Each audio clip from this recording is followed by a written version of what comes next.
Head toggle method myG institute of ടെക്നോളജിയിൽ ഉപയോഗിക്കുന്ന നൂതനമായ ഒരു പഠന രീതിയാണ് ഇത്.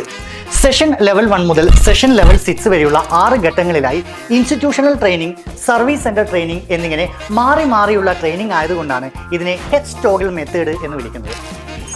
ലെവൽ 1 ഒരു വിദ്യാർത്ഥിയെ മൊബൈൽ ഫോണിന്റെ ഡീറ്റെയിൽഡ് ആയിട്ടുള്ള സ്പെസിഫിക്കേഷൻ പറഞ്ഞുകൊടുത്ത് ഒരു ടെക്കിയാക്കി മാറ്റുന്ന ഒരു ഘട്ടമാണ് ഇത്. Session level 2 mobile phone repairing പഠിക്കുന്നതിന് മുൻപായി എന്താണ് മൊബൈൽ ഫോൺ റിപ്പയറിംഗ് ഇൻഡസ്ട്രി എന്ന് മനസ്സിലാക്കുന്നതിനായി സർവീസ് സെന്ററിലേക്ക് അയക്കുന്ന ഒരു ഘട്ടമാണ് ഇത്.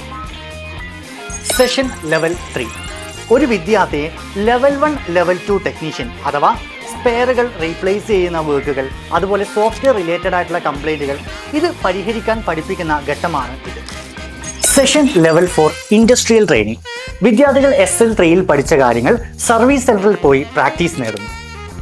SL5 കുട്ടികൾ വീണ്ടും തിരിച്ച് ഇൻസ്റ്റിറ്റ്യൂട്ടിലെത്തി ലെവൽ 3, ലെവൽ 4 ടെക്നീഷ്യൻ അഥവാ ചിപ്പ് ലെവൽ ടെക്നീഷ്യനായിട്ട് മാറുന്നു. SL6 വിദ്യാർത്ഥികൾ ഇതുവരെയായി പഠിച്ച എല്ലാ കാര്യങ്ങളും സർവീസ് സെന്ററിൽ പോയി പ്രാക്ടീസ് നേടി എക്സ്പീരിയൻസ് നേടുന്ന ഘട്ടമാണ് ഇത്. പഠനത്തിന്റെ ഓരോ ഘട്ടങ്ങളിലും ലൈവ് സർവീസ് സെന്റർ എക്സ്പീരിയൻസ് ലഭിക്കുന്നതിലൂടെ പഠനം കഴിയുന്നതിലൂടെ ഒരു നല്ല ടെക്നീഷ്യനായി മാറാൻ സാധിക്കും എന്നതാണ് ഹെഡ് ടോഗിൾ മെത്തേഡിന്റെ ഹൈലൈറ്റ്.